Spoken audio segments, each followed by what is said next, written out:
Ladies and gentlemen, I am Tony Chimmel, and welcome to Road Trip After Hours. Please welcome your hosts, Mac Davis and WWE Hall of Famer, Teddy Long. Holler! Holler, player.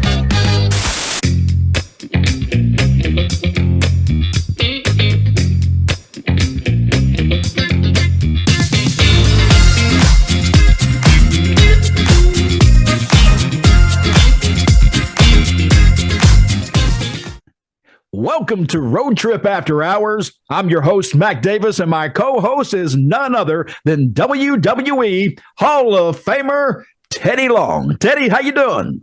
I'm doing good, Mac. Just want to say what an honor it is to be with you again. And hey, man, I just want to thank you for the opportunity to be a part of this After Hours 30-minute time limit. I want to let everybody know this was Mac Davis's idea, his whole creation, his dream. And he's making me a part of it. So I just want to thank him very much. And, hey, I want y'all to show Mac that we support him and by giving us y'all support. Thank you. I appreciate that. He did that just so when it crashes, it's on me. No. I'm just teasing. Teddy, I couldn't think of anybody better to have with me on this show. And for those who don't know, Teddy and I have known each other for quite some time. But we've had the luxury of working together for the last year and a half, maybe 2 years, traveling and going to shows. And we've really we've developed a kinship. This when you're two of a kind, it's easy to get along. And Teddy and I are two of a kind. We're pretty much straight shooters. We're blunt at times if we feel like we need to be blunt. This show is basically just how we feel when it comes to professional wrestling and situations, as well as stories, road stories, anything else that Teddy might want to pass along. So, Teddy, I expect it's going to be a lot of fun. And we've missed out on a lot. Oh, first of all, let me say we missed out on this show already once because I'm not going to lie. I didn't push record the first time we did it. We sitting down just talking, having a conversation, and I forget to push record. Great start. Put that coffee cup down. I need that coffee cup. It might help. Teddy, we did miss out on a lot of news, and a lot of that news over time, I kept saying, man, if we were just already doing this show, we could talk about this. One of those was Vince McMahon, the surprise resignation of Vince McMahon. I know that he's kind of a special person to you because he's the one who actually saw the talent in you and put you to work to really let you reach the goals that you reached. Am I wrong about that? No, you're not. You're right about that. And, and like I said, I'll always be thankful to him. And I'll tell you the first time that I knew that he discovered me as I walked out. The first time I went out was with D'Lo Brown, and I cut this promo on Tommy Dreamer. And when I come back through the gorilla position, Vince McMahon was standing up. He was clapping, and he called me over there. He said, I didn't know I had you here under my nose all this time. Those were his words. And the next thing he said to me is, they really wasted you down south. Yeah, it's nice to know that you see somebody that's in his position that recognizes and says, hey, you've got talent. Whereas otherwise, would you, if he hadn't have seen that, do you think you ever would have reached the goal that you did? No, I would not have. And even though after he's seen it, there were people that were still trying to block me. So that's wrestling. Yeah, well, that's the wrestling business. So like I'm saying, if it had not been for Vince, I don't think none of this would have never. Well, let me put God first. If it had not been for God and Vince, then I don't think any of this would ever happen. Was there ever a time that you have a Vince story that maybe, that you remember well, as whether it's just a moment of learning or just whatever it may be? Well, here's the one thing you want to do with Vince. You don't want to go out on TV and screw up. You know what I mean? You want to make sure you get things right. And I always watched that because I saw a lot of people go out and screw up, and they had to come back, and they had this come to Jesus meeting with Vince. I'm like, man, I don't ever want to hear a come to Jesus meeting. And so one night we went out, we had the dark match, and the dark match was Randy Orton. And we were in St. Louis. We were in Randy's hometown. Well, the dog match, I took it as if, we're not live TV no more. I could have a little fun. And Randy being in his hometown, and then me and Randy were good friends, so we just having fun. So I go out and I introduces him And I tell everybody he's the legend killer and all this, and I gave him 2 or 3 names and all that. He's your hometown hero. I just, I'm just trying to put Randy over. Yeah. So I did all that, thought I was doing a great job. And I walked back through and Vince was standing up and he called me, said, come over here. And he says, you in business for yourself out there? I said, no. He says, well, they know who he is. He lives here. God damn it. They know he's a legend killer. They know, and it hit me right. I said, these were my words. I said to him, I said, sir, you're exactly right. I said, I'll be honest. I was playing out there. And I said, I promise you that I will never play. That will never happen again. And he looks at me and he says, God damn it. You're better than that. And that was the end of that. And so I never had to face him no more. Well, actually, you did have to face him one more time. And I'll get to that before the show is over with, because we have a listener who sent a question in that you're going to have to answer. That's I'm curious about. So okay. Let's move past Vince McMahon. Some more people in the news. CM Punk. I guess you had a chance to see the media scrum from AEW when either he went off the handle or he just spoke his mind, however you want to look at it. But you had a chance to see that, did you not? Yeah, I saw that. And I was, I had some people to question me about it and my thoughts about it. Well, I like CM Punk. Me and him was always good buddies. We trained together, and I'll tell a good story about him. One time we was overseas and I was doing cardio, and I was just about at the hour, and CM Punk and Kane walks in. And so CM Punk bets Kane $100 that I couldn't do another hour.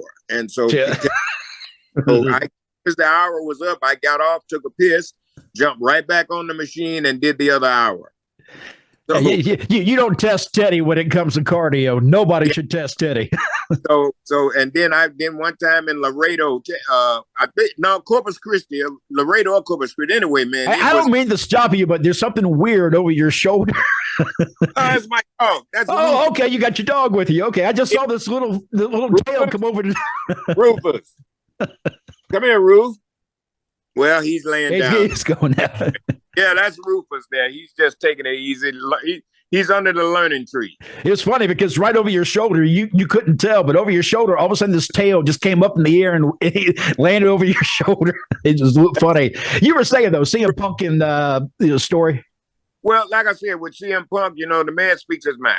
You know what I mean? So my thing is this, a lot of times in this business, a lot of guys want to speak up, and I'll say guys and girls want to speak up, but they don't because they're worried about their job. And at the time, you could speak up, and the next thing you were fired.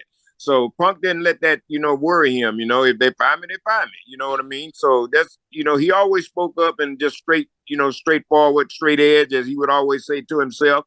So, I mean, whatever he did, I don't have no problem with it. Yeah, he seemed really frustrated. I know that we have a friend who was actually in the middle of all that, Nick Hausman from Wrestling Inc. His video was actually the vantage point that I got to see. And it being Nick in that situation, he had to be unnerved because it was like CM Punk was ready to attack until he realized, okay, you're not a friend of Colt Cabana's anymore. So it kind of takes the heat off of what I'm trying to do. But he did go off, and I've heard other members of the roster in AEW, some of the older guys, who have told me that there is a problem with a lot of the younger guys wanting to work with the older guys, and that's a shame because they're there for a reason. Tony hired those people to come in to help pass on knowledge to these young guys. So, I mean, was it any different in the 70s and 80s? Did people have a hard time listening to the older guys? Well, not when I broke in, and I broke in the 80s and the 90s. I was full blown, no problem, because everybody you knew back in the day, when young talent came in, they were real respectful. They came in, walked around to all the guys, shook their hands, introduced themselves, real professional. Maybe they do that now, but I know the last time I was there, it didn't happen to me. And there were a lot of young talent. They didn't even speak to me. You know what I mean? They act like they never even seen me. Maybe they didn't know me. I don't know. But we always taught the guys back in the day, like the young guys come in, I pull some of them off and we always tell them, hey man, when you see the older guys, walk up to them, shake their hand, introduce yourself, and be respectful. We always let the guys know, but I don't think they even tell the young guys that anymore. We used to have a meeting with the young talent when they come in. If you ever get a chance to talk to Matt Stryker, well, he was one of the guys that had to learn a little bit the hard way. So, but he accepted that. He understood, what I mean? Okay, I got it. This is what I have to do to be a part of this business. Then this is what I'll do, because Matt wanted to be a part of the wrestling business. He loved it. Yep. So like it's different now, Yeah, and that's why you see a lot of the young talent don't last, because that you can't tell them nothing. I've been wrestling for 10 years. Well, who you been wrestling for? yeah, you 10 years. You just been bumping around. Now, a lot of times, we talk about the guys not listening to the older guys, the vets, but I know that in your time in WWE, the wrestler's court was a big thing, and you got in trouble for doing something in wrestler's court that as I assume, it was more to help the boys out than it was to end up in court. Yeah, well, I went to wrestling court for selling Viagra to the boys. Okay, so they did. So Bradshaw, he was always bad. I loved John Bradshaw. Him and Taker both. They were so good to me, and they would always find a way to try to get me, because they always knew I was scamming somewhere trying to get $1. So they said we got to put him in the court for selling that Viagra. So I had to have a lawyer, so I didn't have no lawyer. So I'm walking down the hall, and I look up, and there's Mae Young. God rest her soul. I love her to death. And I said, Mae, you got to help me out of this. And she said, well, Teddy, what do you want me to do? I said, well, I need a lawyer. And I said, these guys got me in court. I said, will you be my lawyer? Oh, yeah, Teddy, I'll go in there and straighten them out. So I took her in there, and we started the trial, and she gets up there in my defense, and first thing she said, well, I don't know what you guys need with all that Niagara. So, Niagara. Oh, God, man, me, Taker, everybody, we just bust out. We couldn't hold it. Anyway, I got found guilty, so I had to buy beer and chicken for the next 2 weeks, I think. One more question before we take a quick break. We're coming up on a break here.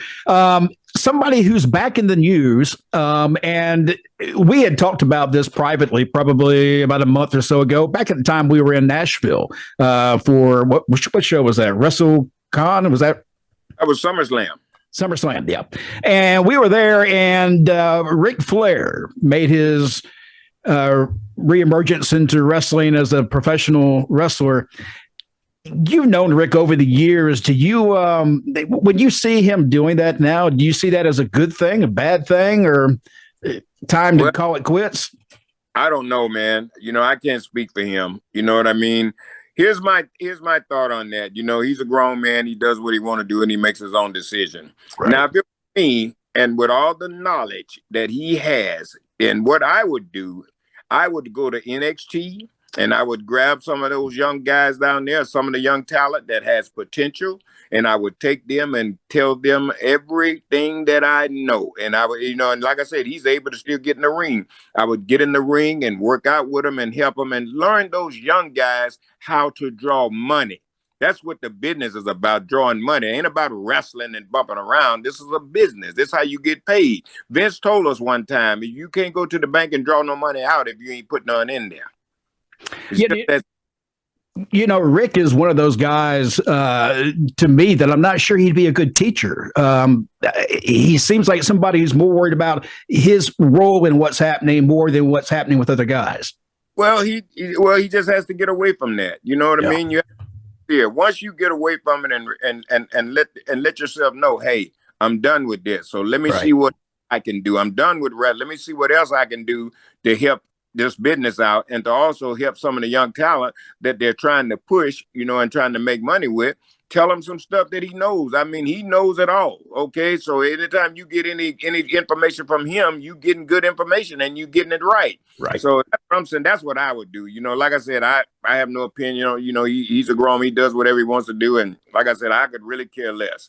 I saw him recently with Mike Tyson. He was enjoying some smoke with Mike Tyson somewhere. I guess he's got his own line of strain of weed or something out there. Yeah, it's called the Ric Flair drip. The Ric Flair drip. Okay. There you go. Free advertising. Ric Flair drip. Go find it if it's legal in your market. We got to take a quick break. Teddy, we'll be back in 60 seconds right after this.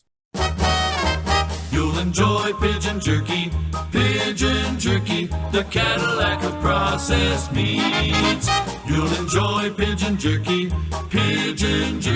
and you'll give your family a treat. It's balanced nutrition to help them grow, and it's full of fiber to make them go. You'll enjoy pigeon jerky, the Cadillac of processed meats.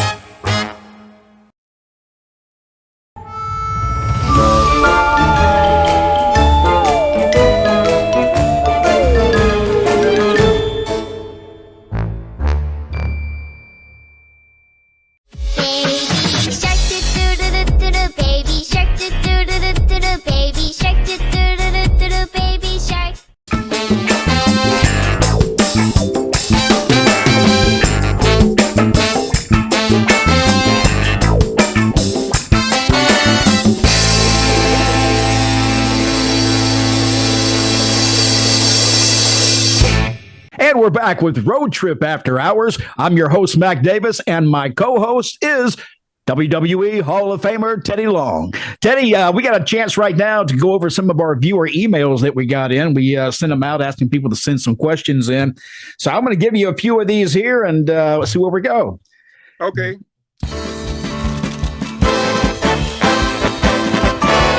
Letters, oh, we get letters. We get your letters every day. Mail today. Reach right in and pull one out. Those letters, I love those letters. Let's find out what you got to say. Oh boy! Mailman, mail today.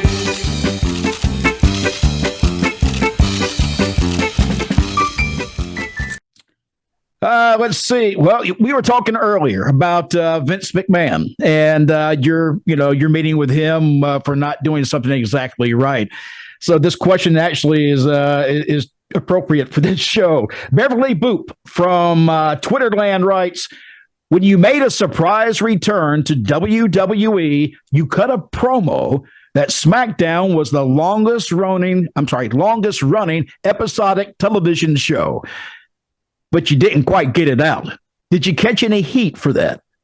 Well, no, I didn't. And that was a surprise because episodic was the one word that Vince had put in there. And that one word was supposed to tell that whole story. And that's what I was trying to get right was that one word, episodic, where I just got tight-on screwed about. I couldn't get that out to save my life. And I think if people that knew, like Vince and them, they knew. He saw the expression on my face. You know, he knew that I was pissed at myself. But anyway, I walked back and so I was saying to myself, well, let me go back in and get this chewing out. I said, I'm ready for it. Ain't nothing I can do. And I walked back in and Vince is standing up laughing. He's laughing. So I'm like, God damn, what's wrong? So he was telling me, he said, if it's live, it's meant to be. He said, don't be so hard on yourself. And he said, God damn it, I've made a lot of mistakes out there. He said, don't worry. I said, well, I just want you to know, sir, I didn't intentionally mess that up. I said, that's the main word I was trying to get out. So I think I was trying too hard. Do you remember the line right now? You know, SmackDown was the longest running episodic, something like that. The longest running episodic show in history or something like that. Only you could do it twice. Let's go to our next question. Reggie in Texas asks, who surprised you the most at becoming successful when originally you didn't think they had anything in them? Well, I'll tell you, Dolph Ziggler was a guy that, they really didn't pay Dolph a lot of attention when he first come in. He was a little guy. Yeah. And, he's not really high on, little guys. So to see him win the world title, that was a big shock to me. Now, that's when you see a guy that you never think would make it to world title status, and then all of a sudden he is. So that was a big surprise there for Dolph Ziggler. And Dolph's a great guy, fucking hell of a great worker. So, whatever happened for Dolph, he certainly deserved it. Yeah, I wanted to see Dolph carry that title for a while. If I'm not mistaken, didn't he get hurt right after that title win? He got hurt, and he only held it for like a week or something, I believe. I think so. Yeah, and that was a shame because at that time he had a lot of push behind him, and I thought he was going to do something. I've always liked Dolph. I thought Dolph is probably one of the more believable and best bumpers that I've ever seen. Yeah, well, Dolph Ziggler, hell of a talent, man. Yes. So, what happened for him, he certainly deserved it. All right, we only got a few more minutes, so let me get one more in here. Mantuso in Ohio. You mentioned on a show last week that you blocked Vince Russo.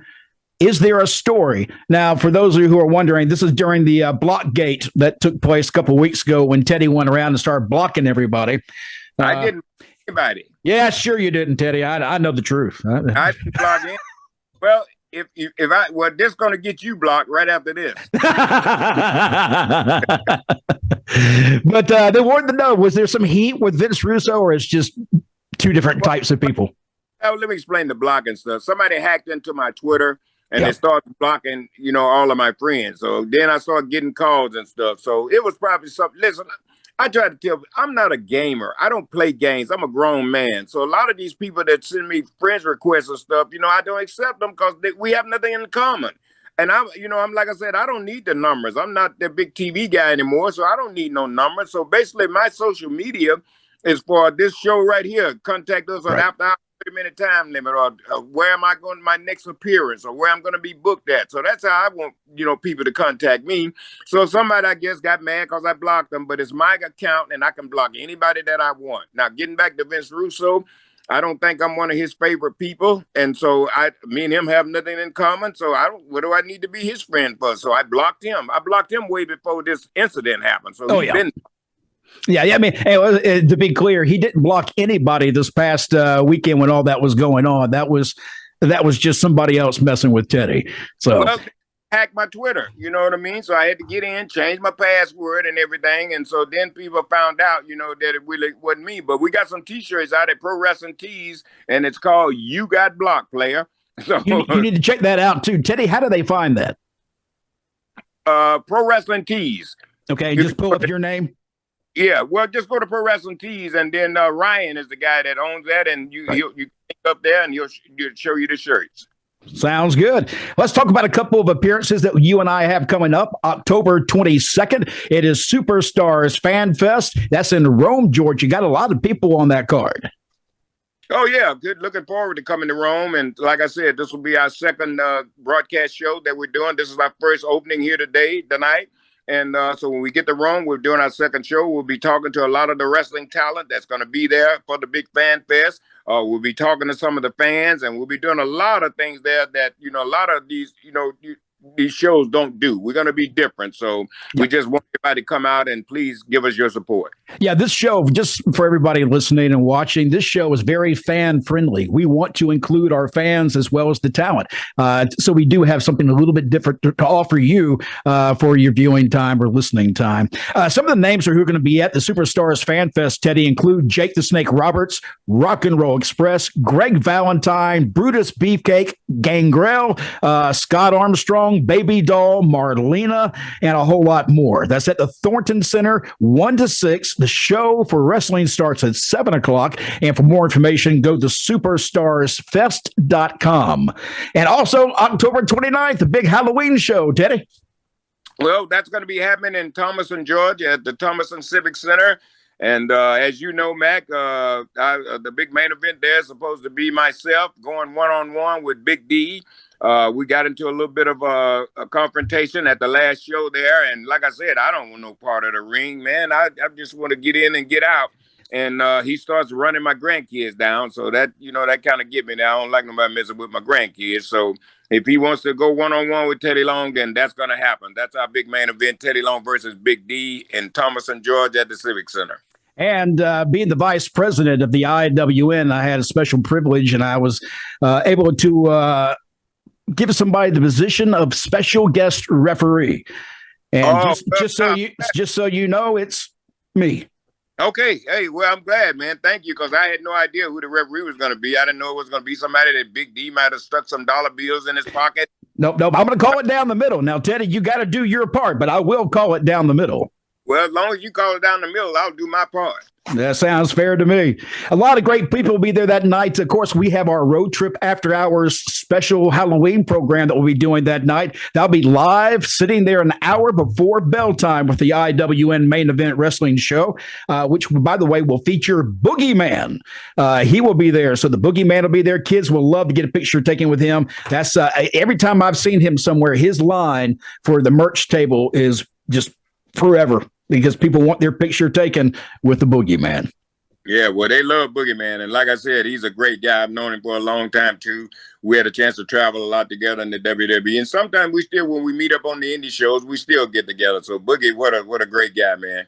Should be a lot of fun. Again, that's going to be in Thomaston, Georgia, and that's October 29th. Our pre-show of the Road Trip After Hours with Teddy and I will also feature our guests, the Worsties, which is Alicia Atute and Natalia Class or Selena De La Renta. So we're going to have a lot of fun that night. Games, prizes. You need to make sure you're there early, because I promise you, this is a show you're not going to want to miss. Right, and we'll be there. We'll have after hours merchandise there. You can pick up your merchandise for after hours, and also a lot of other stuff. So a lot of, like you said, it's going to be a great night of wrestling, great show, great for Halloween. We're going to bring it right in. We're out of time, Teddy. We got to call it quits here. I appreciate you joining me this week, and we will be back next week for more Road Trip After Hours, 30-minute time limit. Holla, holla, holla, players. Holla player, holla player.